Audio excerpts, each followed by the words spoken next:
Hey guys, so I'm back now with the Katekyo Hitman REBORN reviews.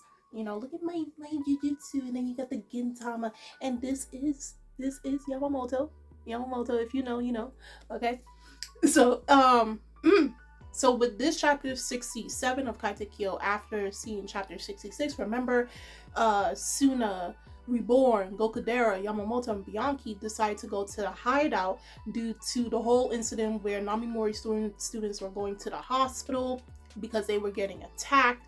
Gokudera finished off with his fight with Chikusa, and of course, he's the third ranking strongest student at Namamori. Remember, Hibari is still at the hideout. The hideout is in Kyoko Healthland, which used to be an amusement park, also slash a zoo, but the place isn't built or anything due to a mudslide tsunami that happened 2 years prior to the story.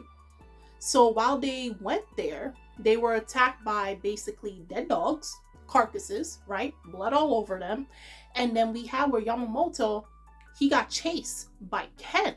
Because remember, Yamamoto is Ken's target. Yamamoto is the second strongest student at Namimori, second to Hibari. Hibari is number one.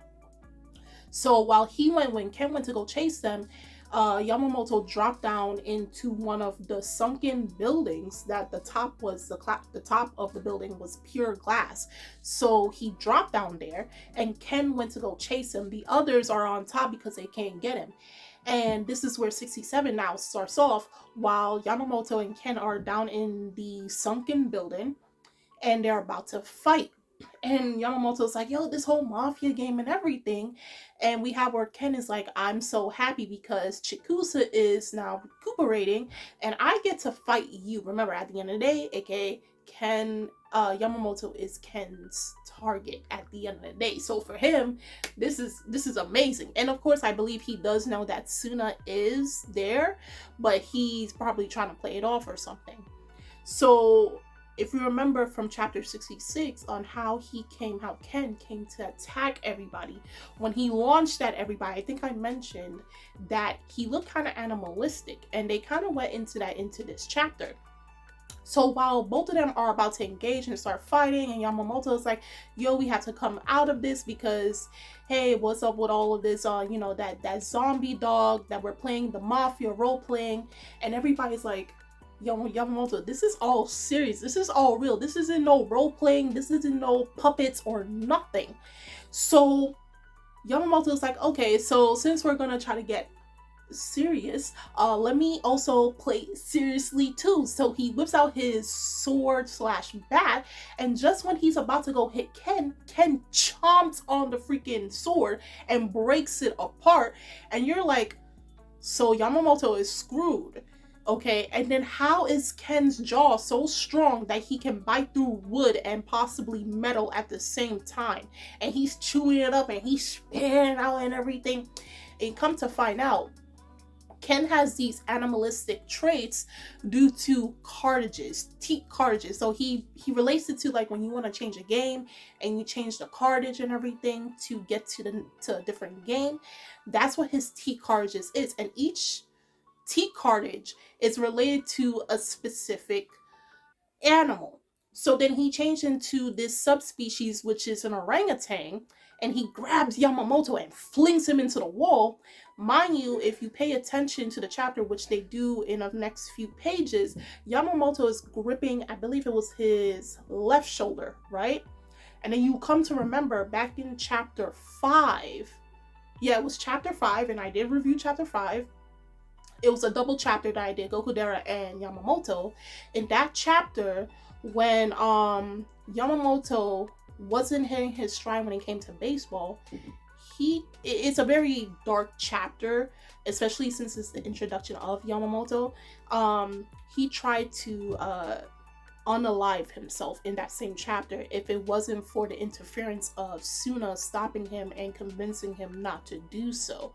Okay, and remember, his left arm was injured in that chapter, so the effects are still there. So even though it was in the daily life arc, and some may say, like it doesn't correlate with anything that goes into other arcs or other scenes later after that arc, it does. Okay, so he's gripping his shoulder, And then we have where everybody's worrying because Yamamoto lost his only weapon and he's trying to protect himself while also trying to fight off Ken due to that injury that was, reminding him of his shoulder. And come to find out that the reason why Yamamoto is so more trying to defend himself, protect himself, is because I think they said in August or something of that sort, there is a competition. There's a baseball competition happening later, okay, in the year, and Yamamoto has to be in tip-top shape, hence why he's protecting the side that was first injured so early on in this series, okay? And Suna's just like, oh damn, like, baseball is very serious for Yamamoto. As playful as he is, as jokey as he is, as a chill guy as he is, he takes baseball very seriously, okay? And so while he's doing all of that, and Suna's worrying, oh man, how Yamamoto's going to get out of this, how, like, we can't see what's happening. Goku there suggested to throw bombs. Of course, remember, it is a sunken building, so if he throws the bombs in there, he might as well kill Yamamoto right then and there in chapter 67, and we would not see him for the remaining of 409 chapters, so they couldn't do that.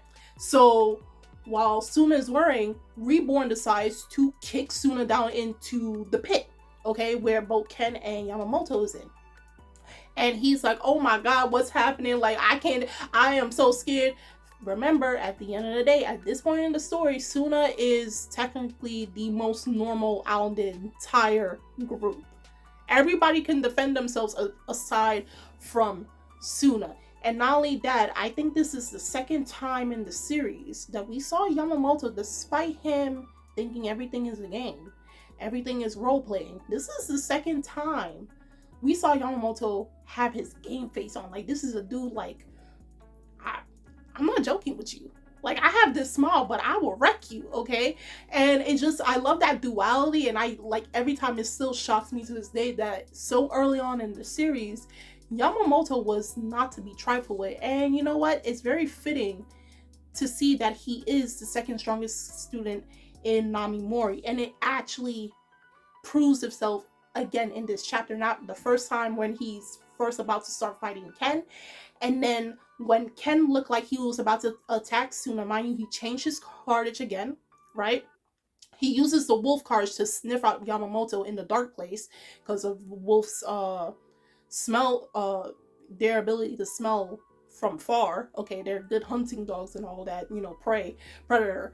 And then he changes into his cheetah mode. Mind you, also, when he puts on the carriages, there is, like, it almost looks like a sticker or a little tattoo to represent what animal he's changing into. Like, his physical features are still the same, but they do kind of have, like, almost like an animalitic twist to it. So either sharper eye pupils, or he grows hair on his arms, he grows larger in size and everything, but he doesn't fully change into the animal. He just gains more so of their characteristics, okay, with sharper teeth.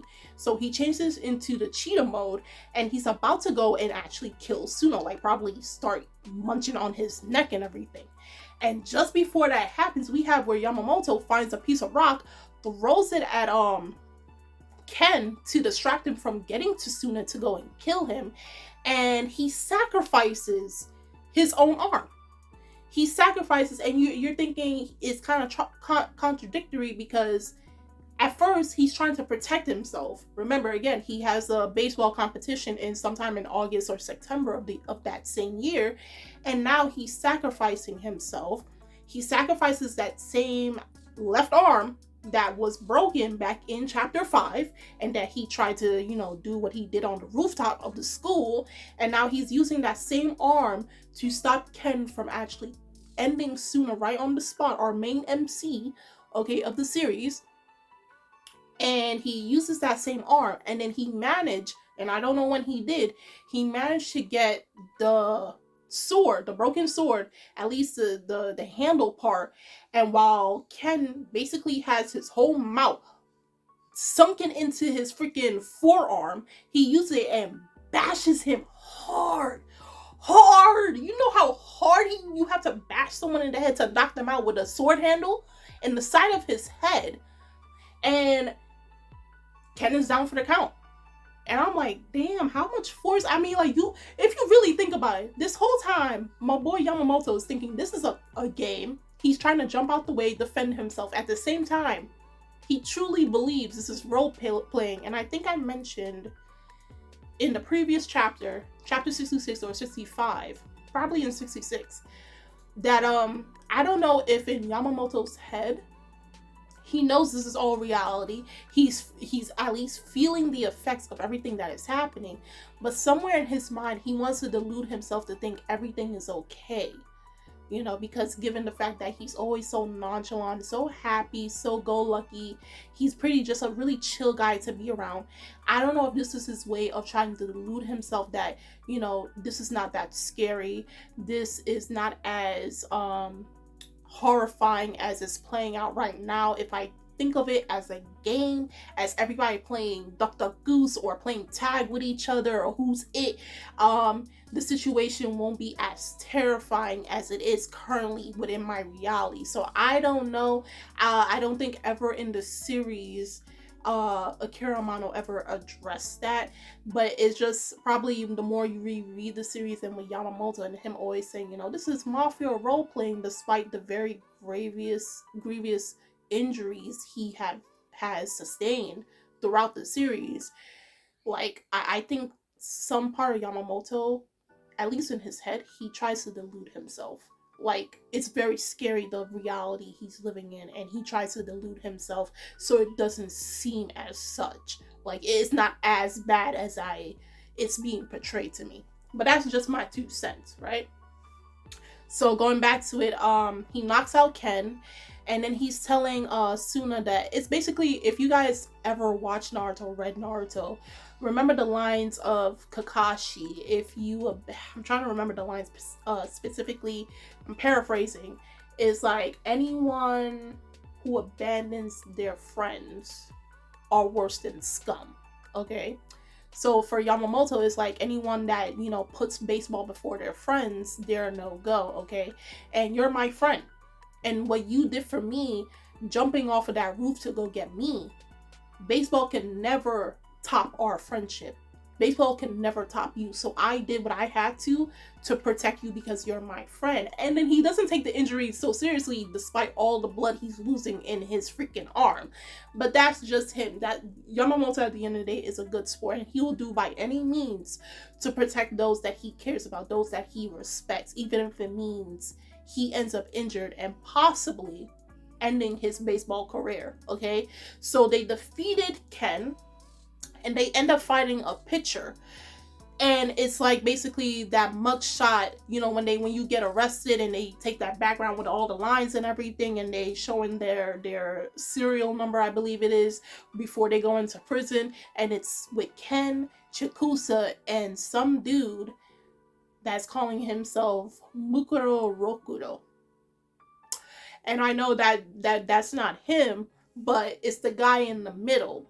So everybody's now assuming this is who we have to go after in order to get Futa and to get Hibari. And this is the person that we have to defeat at the end of the day. Mind you, we all know every single one of them is getting played. Every single one of them is getting played. So that's it for chapter 67. If any of you, if this is your first time reading the chapter, oh, might I add, I actually went on the Wikia page. If you see through my thumbnail, I used the anime version for this chapter on the thumbnail. Come to find out that, like, in this chapter, when it came to adapting in the anime, they did change some stuff. So they said something along the lines of that they took out the dead carcasses dogs, and also the fact of like showing where Yamamoto was on the rooftop. They took that out and just showed him playing baseball. I found that very interesting. I think I might put a screenshot for it so you guys can read it. It's on the Katekyo Hitman REBORN Wikia. That's what they changed in the anime. If the day the anime comes back, I hope they keep it, because it does show another side of Yamamoto other than the, hey guys, what's up? They're like, hey, you want to go play some baseball? Hey man, you chilling and all that. That's another side of Yamamoto that I think the anime just censored the hell out of that, and it brings in more depth to Yamamoto's character, okay? The very more so dark side of Yamamoto that a lot of people tend to forget, okay? So yeah, if it's your first time reading this chapter 67, or you saw the anime version, I would say watch the anime and then read the manga and do tell me your thoughts. If you have already read this chapter, if you already saw the episode, I forgot what episode it was that you saw these chapters, what were some differences you saw other than the ones that I mentioned, and how do you feel about chapter 67 and the anime version? The links are in the description box, so you guys can go check that out. And I'm Kimmy John of Anime Legends, and I will see you guys later. Bye!